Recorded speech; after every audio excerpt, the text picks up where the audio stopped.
Oui, c'est ça. Alors imaginez-vous assassin, voleur, sectaire, idolâtre, menteur, avare, pédophile, cruel, homosexuel, et j'en passe. Et que le chef suprême arrive et mette tout cela à découvert par sa lumière. Eh bien, il est évident que quand Jésus est venu, eh bien, toutes ces choses-là ont été mises en lumière. Et là, le monde s'est révolté. Le monde entier s'est ligué contre l'Éternel et contre son oint. C'est ce que nous dit la parole de Dieu. Alors, c'est vrai combien leur secte et leur domination ont tremblé quand Jésus est venu. Il a dévoilé les cœurs en plein jour. Il a jugé les pensées et les sentiments du cœur. Hébreux 4, 12, verset 13. 1 Corinthiens 4, verset 5. Les fraudes et les abominations de chacun ont été dévoilées.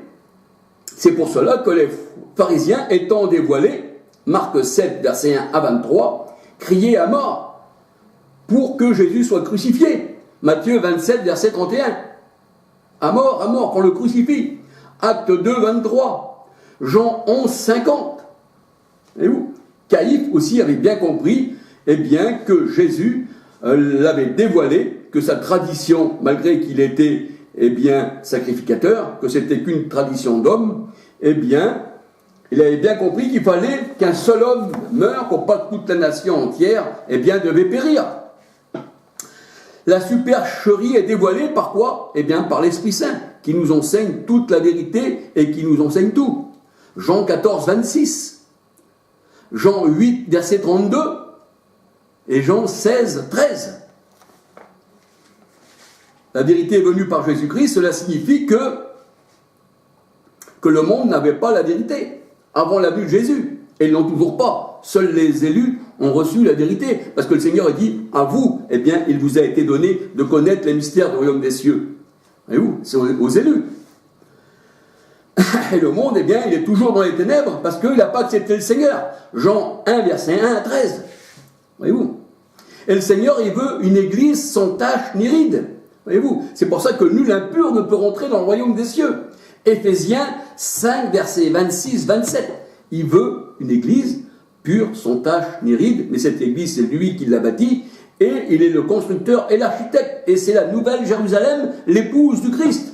Apocalypse 21, versets 1, 2, 9, 10. Et oui, Galates 4, 26, la parole de Dieu, elle dit que cette église est aussi notre mère. Voyez-vous? Et l'esprit de l'Égypte, la parole de Dieu nous dit, eh bien, sauvera pas le monde. Ésaïe 30, versets 1 à 7. Elle ne sauvera pas le monde, l'esprit de l'Égypte. Alors c'est vrai que ce triangle égyptien, on le retrouve aussi dans tous les palais de justice. Partout. Dans les banques. Partout, il est partout. Dans le monde entier. Voyez-vous? On retrouve même, eh bien, les tibias, les deux tibias comme ça, hein, que les nazis avaient, eh bien, sur leur casquette. Les nazis, Gott mit uns, hein, mais c'était le dieu de ce monde. Les nazis, ils avaient sur leur casquette, eh bien, des tibias, avec une tête de mort, qu'on retrouve aussi Martin Luther avec une tête de mort, hein, voyez-vous, c'est le symbole de la mort. Tous les grands de ce monde, eh bien, ils ont des têtes de mort, voyez-vous. Et même, eh bien, les églises catholiques sont bâties sur les cimetières. Et à l'intérieur, c'est la mort. Pour ça que le Seigneur, il dit, vous paraissez beau de l'extérieur, mais à l'intérieur, c'est la mort, voyez-vous. Eh bien, la tête de mort qu'on retrouve sur la casquette des nazis, on retrouve ce symbole-là, eh bien, sur les, je dirais, monuments égyptiens, catholiques, oui, bien sûr, oui. Sur les croix catholiques, en bas des croix catholiques, des fois, il y a une tête de mort, des tibias, avec le chiffre, eh bien, 32, 33, ça dépend, hein, voilà. Eh bien, ça, voilà. Il faut regarder aussi le sermon des jésuites, eh bien, sur Internet ou sur YouTube, vous verrez, ce n'est pas moi qui parle, tout ça, c'est plus des mystères. Si un mystère, c'est quand c'est pas dévoilé, voyez-vous, mais le Seigneur nous l'a dévoilé, tout ça, voyez-vous, et il y a des gens aussi, sans s'en apercevoir aussi que ça a été dévoilé, et ben, ils en parlent sur les réseaux sociaux, voyez-vous, ils en parlent, donc c'est plus un mystère. Voyez-vous, c'est une personne qui a crié de la trompette, qui a annoncé tous ces mystères-là, eh bien, il y a des années, eh bien, la personne qui va arriver derrière, qui va dire si, ça, ben, va dire, moi, je le savais aussi, ça. Je le savais, donc c'est plus un mystère. Voyez-vous, c'est mis à découvert, tout ça. Il y a peut-être encore des grands mystères qui se cachent, qu'on ne sait pas. Mais tout ça, c'est dévoilé, voyez-vous. Donc, aujourd'hui, eh bien, s'il y a un mystère, comme Apocalypse 17, verset 5 nous dit, Babylone, voici la prostituée, elle avait sur son front un mystère. Voyez-vous, ça c'est les mystères, de la pyramide. C'est le mystère des pharaons, voyez-vous. Mais ça, on connaît tout ça, le Seigneur nous a donné tout ça. Et nous allons voir que le Seigneur aussi parle, lui aussi, en mystère dans sa parole de Dieu. Le Seigneur dit, ce que toi tu fais en mystère, ce que tu es mystérieux, tu ne pourras pas connaître ma parole, parce que de ce que tu te sers, moi aussi je vous parlerai en mystère. C'est pour ça que Paul, il est le dispensateur des mystères de Dieu. Et pour connaître la parole de Dieu, il faut être un initié, un élu du Seigneur. C'est pour ça que le Seigneur il dit, à vous mes disciples, vous êtes connaître, de connaître les mystères de Dieu. Mais ceux du dehors, non. Pourtant, ils ont aussi des mystères. Pourtant, ils se cachent dans leur maison, ils font des fraudes. Pourtant, ils font ci, pourtant, ils font ça. Mais le Seigneur, il dit à vous, je vous éclairerai pour que vous connaissiez justement ce monde. Parce que vous êtes la lumière du monde. Et rien ne peut vous en plus se cacher à vos yeux. Parce que celui qui est en vous est plus grand que celui qui est dans le monde. Alléluia. Alors voilà. Alors c'est vrai qu'Hitler était aussi une personne qui faisait partie de la pyramide. Voyez-vous. Et oui, il faisait partie de la pyramide. Alors c'est vrai que les statues des pharaons, à cette époque-là, quand on va en Égypte, Pharaon, il a ses statues sur les places, comme les hommes du monde, sur les chevaux, des croisades, sur ce qu'on retrouve sur les places publiques, ils ont leurs statues un peu dans chaque pays. Voyez-vous ? Et combien, je peux dire, sont ignorants, les boucs qui sont réservés à l'abattoir. Vous êtes ignorants. Voyez-vous ? Et c'est vrai que les Égyptiens, ils ont des symboles que seuls eux connaissent. On appelle ça des hiéroglyphes. Seuls eux connaissent. Voyez-vous ? Là, c'est l'Égypte. Alors, ceux qui se disent chrétiens comme les sectes Vie et Lumière, elles sont sous le contrôle, aussi de l'Égypte. Leurs dirigeants, reçoivent du monde la Légion d'honneur. De la main même, des Égyptiens. Voyez-vous ? Voilà. Alors on leur donne des médailles du monde, ce que les présidents de la République reçoivent. Ils reçoivent aussi la Légion d'honneur, voyez-vous. La Légion d'honneur, c'est une légion, là, comme dit que comme quoi cet homme-là, cet président-là, il est en honneur, voyez-vous. Alors on leur donne ces choses, voyez-vous.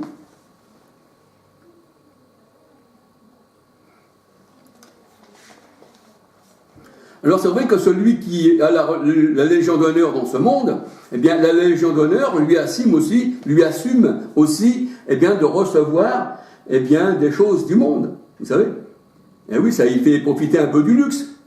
Il sera admis dans certaines conditions, voyez-vous, dans des châteaux, voilà. Bon, il ne sera pas admis dans tout non plus, celui qui a reçu la Légion d'honneur, mais quand même, il pourra quand même, dans ses vieux jours, et ça, profiter de certaines choses, puisqu'il a reçu la Légion d'honneur, voyez-vous, comme les présidents de la République reçoivent la Légion d'honneur, voyez-vous. Alors c'est vrai que la main sur la Bible, comme je vous ai dit, la main sur la Bible, mais la Bible franc-maçonne, bien sûr, Trump a prêté serment, voyez-vous.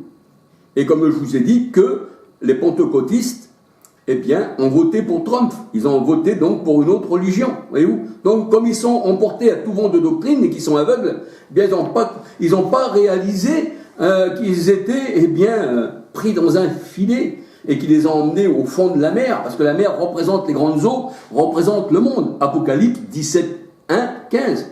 Et quand Jésus dit « je vous ferai pécheurs d'hommes », ça veut dire que les vrais disciples ont péché dans cette mer. Et le royaume des cieux est comme un filet jeté à la mer. Alors le Seigneur, il a retiré, mais il a rejeté, vous voyez, ce qui n'était pas bon dans la mer. Alors c'est vrai que tous ces gens-là, les grandes pyramides, représentent l'Égypte, qui a été fait par les grands constructeurs. Comme les cathédrales, aujourd'hui, c'est fait, par les francs-maçons. Voyez-vous ? Ils ont fait les cathédrales, je veux dire que les francs-maçons catholiques, c'est pareil. Et leur origine remonte, à Pharaon.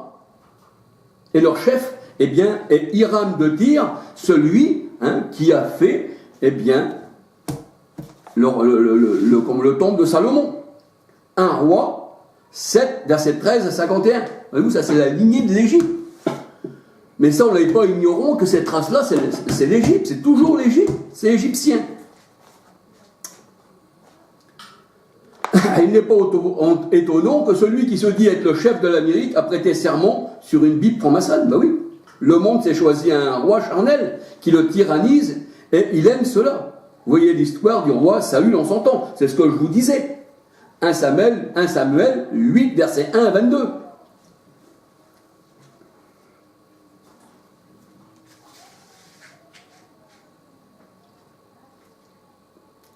Matthieu 10, verset 16. 2 Corinthiens 11, verset 13, 14, 15. Voyez-vous, le Seigneur dit, ce sont des loups déguisés. Et oui, ce sont des loups déguisés. Et même, Serge Reggiani chantait, les loups sont entrés dans Paris. Et le symbole de l'Église catholique, c'est une louve. Mais elle a deux jumeaux. En dessous, c'est mamelles qui boivent du lait frelaté, protestantisme, catholicisme. Voyez-vous, ce sont des jumeaux. Ils se donnent la main. Et ceux qui se disent chrétiens font partie de cela. Alors, tous ces mystères et ces symboles, eh bien, le Seigneur, il dit que le monde égyptien a tous ces mystères. C'est pour ça qu'il est écrit dans l'Apocalypse 17.5, il est écrit un nom, un mystère. Voyez-vous ? Et là, le Seigneur, il dit, moi, puisque c'est comme ça, puisqu'ils ont des mystères, puisqu'ils sont égyptiens, puisqu'ils ont des hiéroglyphes que seuls les initiés peuvent connaître, eh bien, le Seigneur, il dit dans sa parole, eh bien, moi, mes disciples, vous me connaissez, mais les autres ne me connaîtront pas. À vous, il vous a été donné de connaître les mystères du royaume des cieux. 1 Corinthiens 2, versets 6 à 13. 1 Corinthiens 2, versets 6 à 13. C'est ce que disait Paul, nous sommes les dispensateurs des mystères de Dieu. Et il dit, les chefs de ce monde ne l'ont jamais connu. Ah non, parce que c'est des Égyptiens. Voyez-vous, et même le monde est égyptien. Il fait partie, eh bien, de ce monde. C'est pour ça qu'il faut sortir de ce monde et être attaché à la nouvelle Jérusalem. 2 Corinthiens 2, 6 à 16, Matthieu 13, versets 10, 11 à 17, et examinez bien 35. Matthieu 13, 35. Alors le Seigneur a dit qu'il leur a envoyé une puissance d'égarement, pour pas qu'ils connaissent sa parole. Mais là c'est le Seigneur qu'on voit ça, voyez-vous. Parce que comme les hommes sont initiés dans leur truc, chacun chez soi, tout ça, dans leur truc à eux, dans leur religion à eux, chacun a son truc, ça fait partie du monde, c'est la pyramide, avec ses mystères, ses hiéroglyphes et tout, eh bien le Seigneur il dit, moi aussi je vous envoie un esprit d'égarement, pour pas que vous connaissiez, eh bien, ma parole.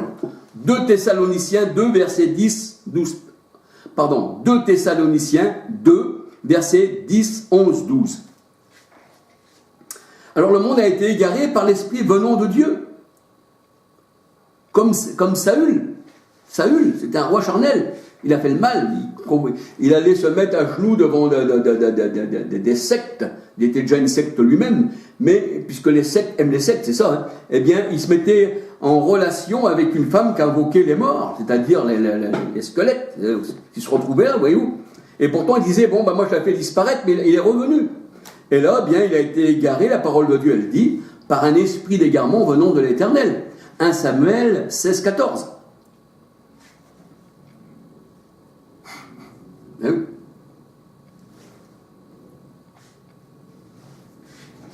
Alors, vous pouvez voir ça sur mes vidéos, hein, les démons n'existent pas, et Dieu Tout-Puissant qui parle de la même chose, en voulant dire, quand je vous dis par là, que Dieu est Tout-Puissant, il n'y a pas de démon qui serait à côté de lui, que lui ferait le bien, puis les démons le mal. Ça, c'est une invention carrément païenne. Alors c'est vrai que le monde de Noé a été détruit par les eaux. Le Seigneur dit, j'ai envoyé les eaux, je les ai détruits. Genèse 7, versets 20 à 24. Le monde de Noé a été détruit par les eaux. Mais les eaux, dans la parole de Dieu, les eaux célestes, ça représente, eh bien, le souffle de Dieu, l'esprit de Dieu. Et la parole de Dieu a dit que le monde d'aujourd'hui, il n'a pas été détruit par les eaux, sauf au temps de Noé. Mais le monde d'aujourd'hui a été détruit par l'esprit, le souffle de Dieu.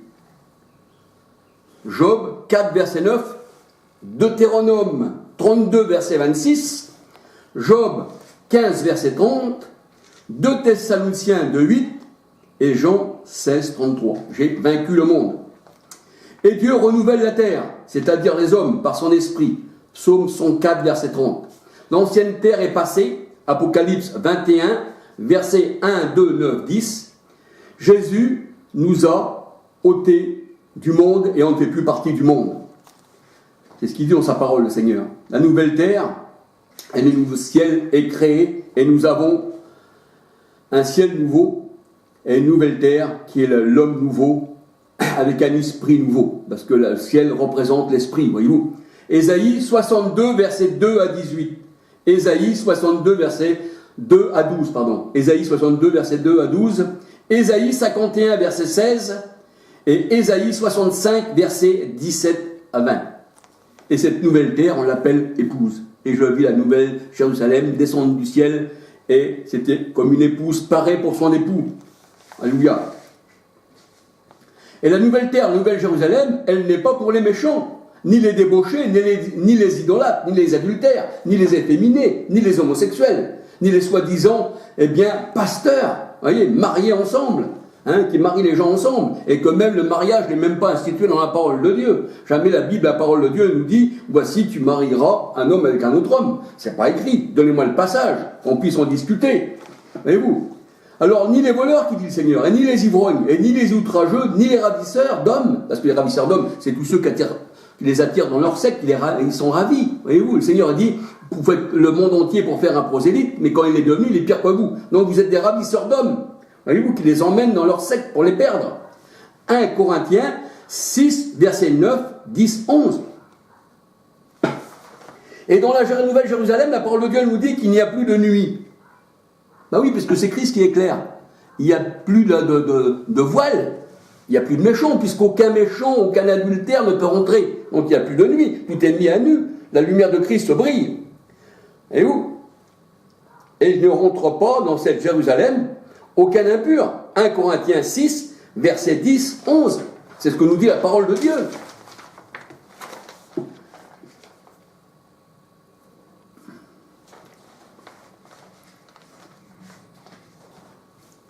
Et ce mystère-là qui était sur le front, bien sûr, de la grande prostituée, Apocalypse 17, verset 5, eh bien, c'est la grande pyramide qui représente Pharaon, qui, par ses hiéroglyphes, ses gestes, ses trucs vous a cachés, eh bien, caché dans ses fonds secrets tout ce qui n'était pas à la gloire de Dieu. Voyez-vous, Apocalypse 17, verset 5. Voyez-vous, Apocalypse 17, 11, la parole de Dieu nous parle, eh bien, que, Apocalypse 17, 11, eh bien, que ce sont des rois. Voyez-vous. Et pour les enfants de ce monde, la parole de Dieu est pareille à un livre cacheté. Pour eux, ce livre-là, la parole de Dieu, eh bien, c'est comme si qu'il était cacheté quand il disait à un homme, lis ceci, mais qui dit, je ne sais pas lire. Parce que le Seigneur, il leur a envoyé un esprit, eh bien, d'assoupissement. Voyez-vous, c'est le Seigneur lui-même qu'on voit aux Égyptiens, eh bien, un esprit d'assouplissement. Et oui. Et l'Égyptien, bien sûr, comme je vous dis, eh bien, ça englobe tout ce qui est, eh bien, secte, tout ce qui est monde, et le monde entier même. Galates 4, 21 à 31. 1 Corinthiens 10, verset 18, selon la chair. Apocalypse 11, verset 8, Sodome et Gomorrhe. Voyez-vous, ça représentait, les pharisiens représentaient Sodome et Gomorrhe. Ils représentaient, eh bien, les pharisiens, avec leur pompe, leur lévite et leur table de la loi, eh bien, représentaient Sodome et Gomorrhe. Et les élus, bien sûr, eux, avant cette vie, Éphésiens 1,4, la parole de Dieu, elle dit, on a été élus avant la fondation du monde. Et ceux qui ont été élus à la fondation du monde, acte 13, verset 48, eh bien, ce sont les élus. Tous ceux qui étaient destinés à la vie éternelle crurent. Voyez-vous? Et l'homme animal, eh bien, c'est le païen. Acte 10, verset 11, 12, 28, 34, 35, 45. Acte 11, verset 1 à 18. Et c'est ce que nous étions avant, mais nous avons été sanctifiés. Et l'homme animal, eh bien, ne connaît pas la parole de Dieu. Ils n'ont pas l'esprit du Christ. Ils ne l'ont jamais connu. Pour eux-mêmes, la parole de Dieu, c'est folie. Et ce que je dis aujourd'hui, là, devant vous, c'est folie, j'en suis sûr. Mais seul, ceux qui appartiennent au Seigneur sera révélé. Parce qu'il a dit à vous, il vous sera donné de connaître. Voyez-vous? Donc, vous qui appartenez au Seigneur, qui êtes dans ce monde, aussi bien dans les dirigeants haut placés de ce monde, aux plus petits bonhommes de ce monde, eh bien le Seigneur, il a choisi parmi vous. Et si vous comprenez ce que je vous dis en esprit, eh bien vous sortirez des religions. 1 Corinthiens 2, versets 6 à 16. Car nous avons, nous, la pensée du Christ, nous avons l'esprit du Christ, mais on n'a pas l'esprit du monde. Apocalypse 21, versets 25, 26, 27.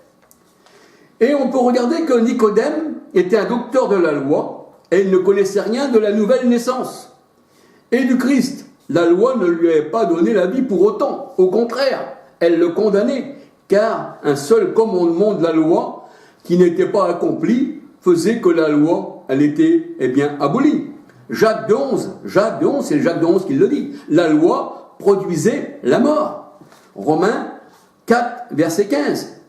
C'est ce que le Seigneur Jésus-Christ disait à Nicodème dans Jean 3, verset 3 à 8. Il faut que tu naisses de nouveau, Nicodème. Tu es dans une secte, tu es le docteur de la loi, tu dis que tu es docteur, les gens sont à tes pieds, mais renais de nouveau, tu les emmènes dans l'erreur. Toi-même, tu es mort, Nicodème. Et où? Alors le monde recherche toujours les richesses. Et c'est à cela qu'il prend plaisir, l'argent. Et la parole de Dieu, le Seigneur, il dit dans sa parole, l'argent est la racine de tous les maux. Et on ne peut pas servir de maître. Soit le Seigneur, soit l'argent. 1 Timothée 6, versets 9 à 10. Matthieu 6, 24. Et la parole de Dieu, elle dit que Dieu a choisi ceux qui sont pauvres dans ce monde. Car les grands de ce monde, les puissants, dirigent le monde et les rend esclaves. Jacques 2, versets 5, 6, 7. Et où? Quand les pharisiens ont demandé s'il fallait payer l'impôt à Jésus-Christ, à notre Sauveur, eh bien le Seigneur leur a demandé un denier. Et il dit, faites-moi voir l'effigie qui est sur ce denier. Et ils répondirent de César. Alors le Seigneur disait, eh bien aux pharisiens, avides d'argent, qu'ils étaient avares, eh bien rendez à César ce qui était César et ce qui est à Dieu. Matthieu 15, versets 1 à 22, voyez-vous. Et là je pourrais dire aujourd'hui, donnez-moi $1, et qu'est-ce qu'il y a sur ce dollar? Une pyramide. Ben, je dirais, rendez aux Égyptiens ce qui appartient aux Égyptiens, et puis à Dieu ce qui appartient à Dieu. C'est exactement la même chose. Voyez-vous, sur le dollar, eh bien, il y a le symbole égyptien. Et oui, et ça leur appartient, puisqu'il y a un symbole dessus. Donc c'est à eux, il faut leur rendre à eux. C'est pour ça que celui qui veut s'enrichir, il veut s'enrichir, eh bien, des choses égyptiennes dans ce monde. Et il n'héritera pas du royaume des cieux. Et le chrétien, le christian, eh bien, il est venu au monde nu et repartira nu. Job